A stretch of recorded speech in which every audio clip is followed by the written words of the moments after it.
stand. And when people ask, how are you so calm, so unbothered, you will know. It is not because the world changed, it is because you did.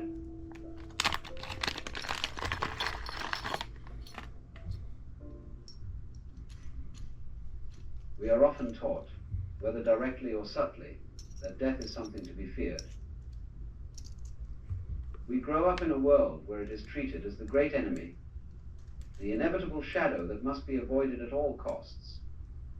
From childhood, we are shielded from it.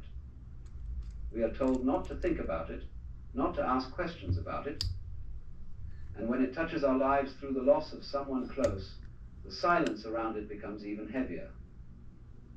It is no wonder, then, that for most of us the thought of death creates a kind of terror deep inside. A terror not just of what may come, but of the very fact that we do not know. Death, in many ways, is frightening only because it is unknown.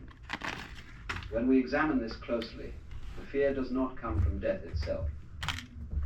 You have never experienced being dead, nor has anyone else. What you fear is the idea of ceasing to exist, of slipping into a darkness where there is no thought, no feeling, no you. And because the mind cannot imagine what it is like not to be, it fills that blank space with its own anxieties. We become haunted by images of endings, of loss, of disappearance. But the truth is, we are only afraid because we have not been shown how to look at it properly. The fear of death is a learned fear, one conditioned by cultures, traditions, and stories that encourage us to avoid the subject instead of meeting it directly. Think about this.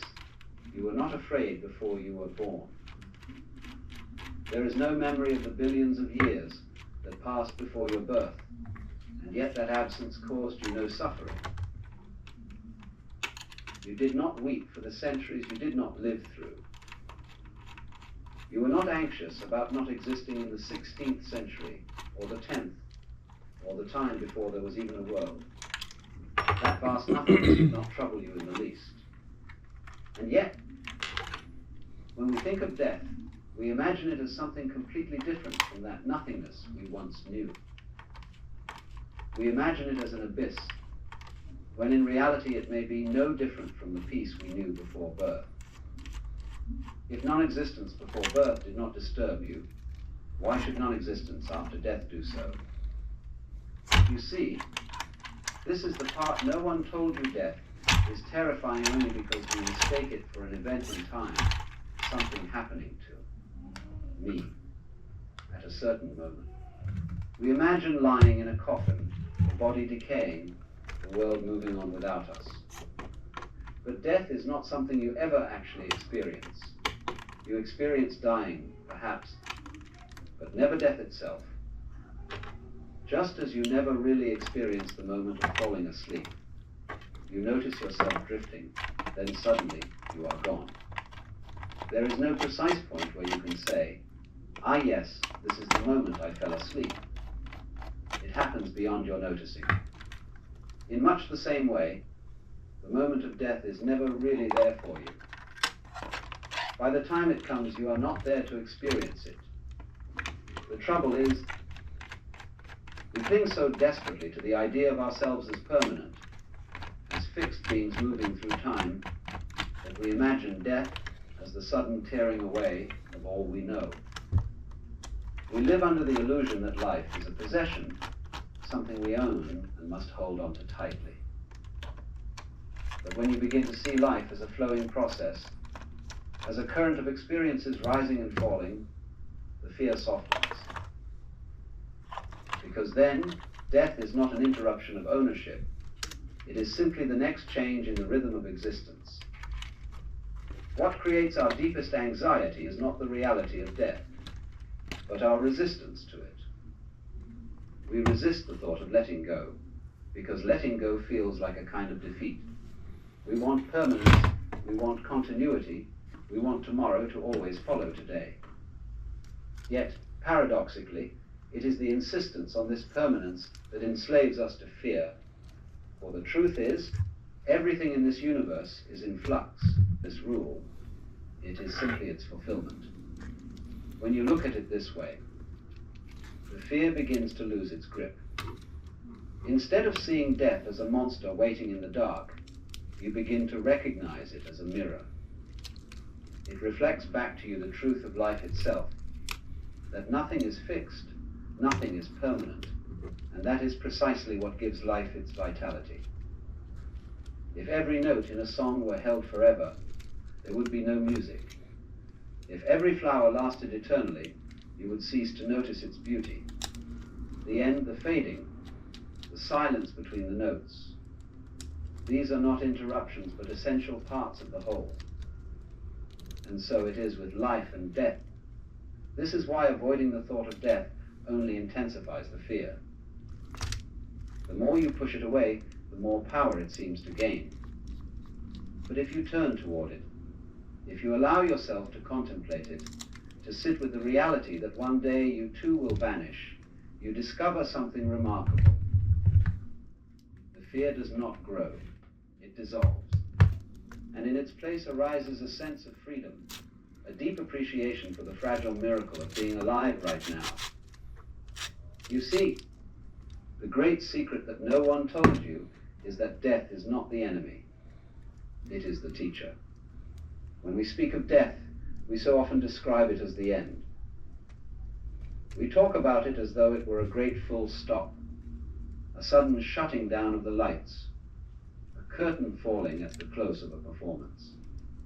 That image lingers in our minds because we imagine life as a kind of straight line, moving from birth to growth to age to the final silence. And if life is a line, then of course death appears as the abrupt point where the line breaks. But this way of seeing things is not the whole truth, because nothing in nature truly follows such a rigid line. Look around you, everything lives in cycles, everything flows in rhythms. The sun does not simply rise and never set. It moves through the arc of day and night. The seasons turn from spring to summer to autumn to winter, and then they begin again. Your very breath is a cycle. Inhalation followed by exhalation, and without one, the other cannot exist. When you begin to see death in this light, not as an end, but as a transition within a cycle, something in your heart softens. You realize that death is not so alien, not such a stranger to you, because you are already surrounded by its pattern in every corner of life. The falling of the leaves is not a catastrophe. It is part of the tree's renewal. The silence after a piece of music is not an absence.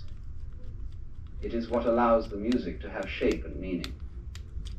In the same way, the end of a life is not an erasure of existence, but a movement into the greater rhythm of the universe. But here lies the problem. We have been conditioned to see ourselves as separate from this natural flow. We imagine ourselves as little isolated entities cut off from the vast dance of existence. We speak of life as my life, as though it were a possession belonging to me, something I must guard fiercely against being taken away. That illusion of separateness makes death look like a thief, as if something precious is being stolen. Yet, if you recognize that you are not apart from life, but an expression of it, like a wave on the ocean, then the perspective shifts entirely.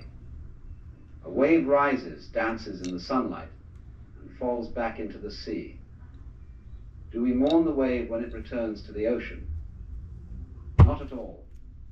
We understand that the wave was never separate from the water, and its return is as natural as its rise, and so with us.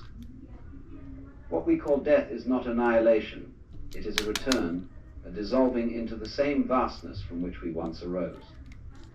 To see death as transition is to understand that you are not going anywhere foreign or strange. You are returning home. You are not vanishing into emptiness, but flowing back into the same boundless mystery that gave you birth in the first place. In this way, Death is no more tragic than sleep, no more frightening than night following day. It is simply the rhythm of existence completing its cycle. Notice also how much of our fear involved in all these games and takes off the mask. See, on the Hindu theory that everybody is a mask of God. Like a wonderful line in one of Chesterton's poems. And now a great thing in the streets where, but a kind of people in the know. There always has to be somebody around in the know. So that, as it were, the wheel of society and of existence, the wheel of the squirrel cage, the wheel of the rat race, can have an axle firmly planted. And at the center then there have to be the far in people. So this is the domain of jokers. Now, having developed that side of the joker, the person who sees through the social institutions as games, I went on in the second session to discuss another aspect of the joker as the sly man, in comparison with the monk, the fakir, and the yogi, who undertake all those three, undertake in certain different ways disciplines which have the intent of releasing them from their karma. The individual, in other words, challenges his involvement, his attachments, his limitations, his finitude, and endeavors to overcome it. But in each of these three cases, the individual involved stirs up an immense opposition, because he serves notice upon the devil, or shall we say upon his karmic creditors, that he is about to leave town. And so all the creditors come rushing to the door. All his past sins catch up with him. And the devil lays his temptations in the way all the more thoroughly. So that the sly man is the one who, when he is going to leave town, does so instantaneously without any prior announcement. And so in this way there is, shall we say, a cunning manner of becoming a Buddha, and that is to become one instantly, without any preparation or warning whatsoever. This is why Zen is called the sudden school, and why Satori is a sudden awakening. Because it has to be done without the slightest warning. Now, but then I pointed out that the moment you have any idea about doing this, you've already ceased to be sudden. That is to say, the moment you seek for some spiritual attainment, which is becoming a Buddha, becoming awakened, becoming released, getting in there, you've already served notice upon your creditors. So that somehow or other, you find that you have to do it without intending to do it. And that is a double bind, which you impose upon yourself when you say, I must find a way of doing this spontaneously. That's the old basic double bind. You must be spontaneous. You are commanded, or you command yourself to do something which is acceptable only if it happens spontaneously. Then you think about that and say, well, what a fix that is. Nope. Here am I saying, I must be surprised, and I'm going to lay plans to surprise myself. So, by going through this, you discover, naturally, that can't be done. You can't surprise yourself on purpose. Yet that's what you have to do. So what about it? You come to a state of total paralysis. You're stuck.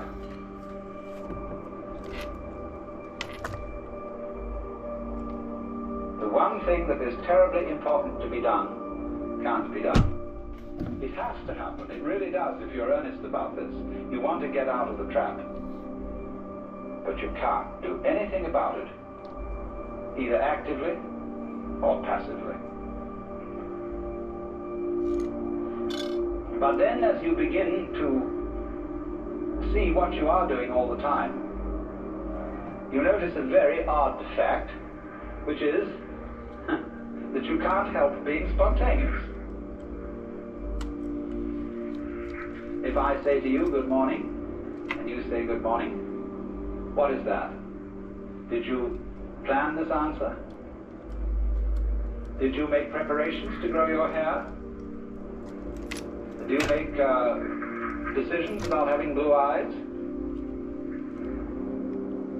You see, about breathing? Is this all planned? About beating your heart?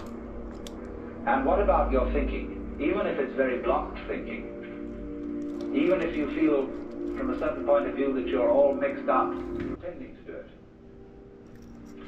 And that is a double bind, which you impose upon yourself when you say, I must find a way of doing this spontaneously. That's the old basic double bind. You must be spontaneous. You are commanded, or you command yourself to do something which is acceptable only if it happens spontaneously. Then you think about that and say, well, what a fix that is. Here am I saying, I must be surprised, and I'm going to lay plans to surprise myself. So by going through this, you discover naturally that can't be done. You can't surprise yourself on purpose. Yet that's what you have to do. So what about it? You come to a state of total paralysis. You're stuck.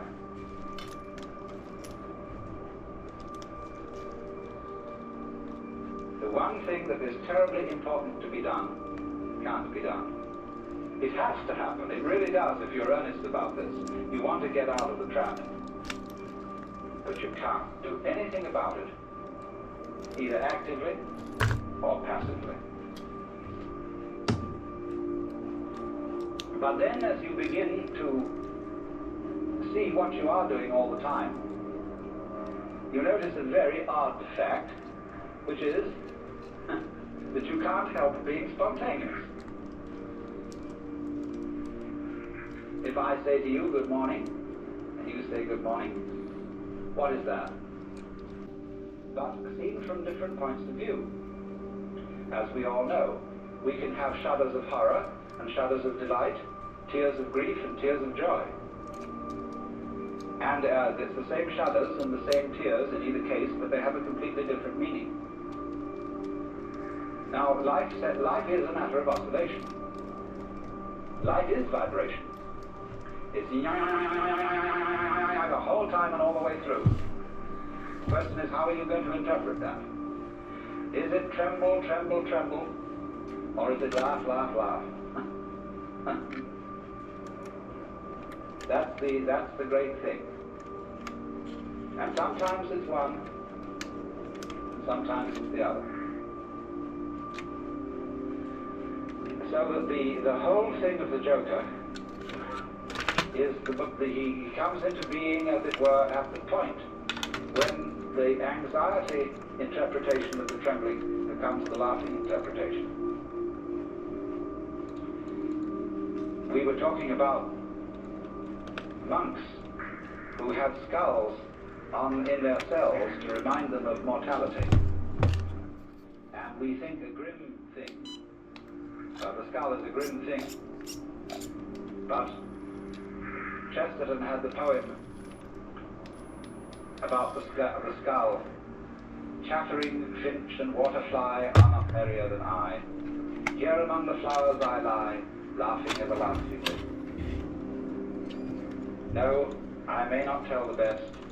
Surely, friends, I might have guessed Death was but the good king's jest, it was hid so carefully. So you can see the skull not as a grim thing, but as a laughing thing. It's all that's left of a human being. And all the surface is peeled off, and nothing but this beautiful bone remains. It laughs.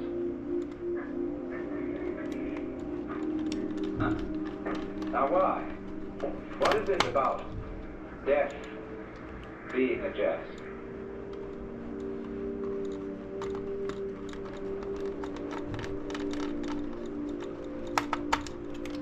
We discussed the problem of the zebra. And remember, whether a zebra is a yellow horse with black stripes or a black horse with yellow stripes. And of course, you can see it each way. And you can argue till all is blue about which side stripes. And let's suppose that a black horse is a horse of ill omen, even though striped with yellow. And a yellow horse, a horse of joy and good omen, even though striped with black. This is our eternal problem. We are in the state of egocentric consciousness, firmly convinced that death is a threat. We are so convinced of this, even though individuals may say, well, I'm not really afraid of death. What I'm afraid of is dying in an unpleasant way. Nevertheless, since almost all set of moralists and people concerned with ethics seem to agree, whatever their differences of opinion, that survival is a good thing. In some sense, if not survival in this body, even the most, the people who would rather be dead than red, firmly believe that that is true because they believe there is a hereafter, where they can go and where they can be rewarded for the courageous stand against evil which they have taken. You see? So that's still some kind of insistence on the value of survival. And we all cling to this idea of survival with tremendous passion. But we have been fooled, because survival is an important ideal only so long as you have bothering you the bugbear of death, that the world might stop altogether, and that your death, so far as you are concerned, is curtains forever. All stopping implies starting. Someone just wrote to me, we haven't parted because we never met.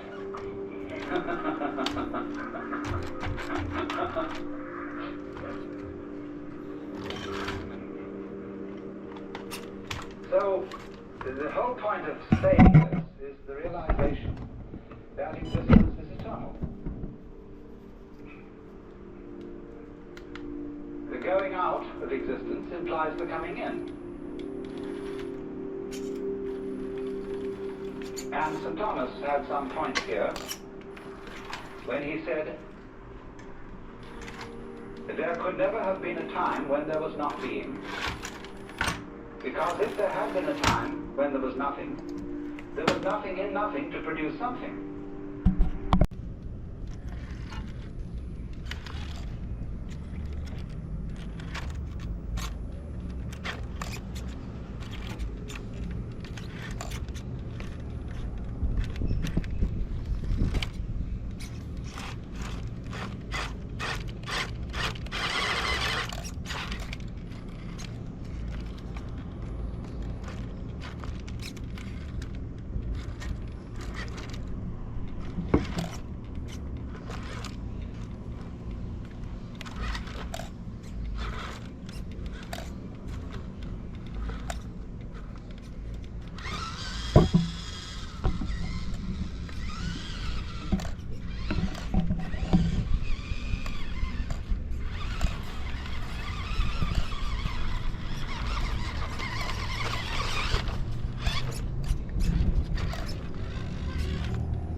Bueno, la verdad es que en definitiva sí es una gran mejora al motor anterior que tenía, pero sí sigue teniendo ese gran punto débil de no tener mucha potencia.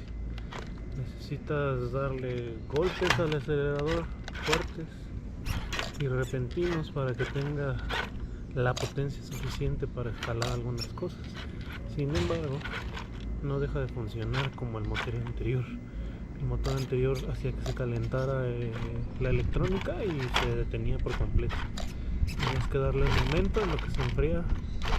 Sin embargo, ahorita está respondiendo bastante bien. Claro que estos ladrillos sí son un obstáculo bastante complicado para esta pequeña Jeep. Y al final pudo completar el camino, pero lo hizo con bastante dificultad. La verdad es que prácticamente el acelerador a fondo en todo momento para poder librar algunas cosas, y eso no es muy común. Una gran mejora al motor anterior, pero sigue quedando a deber esta pobre camioneta. Creo que la siguiente opción será hacerla brushless. Espero hayan disfrutado el video, amigos. Nos vemos a la siguiente vez.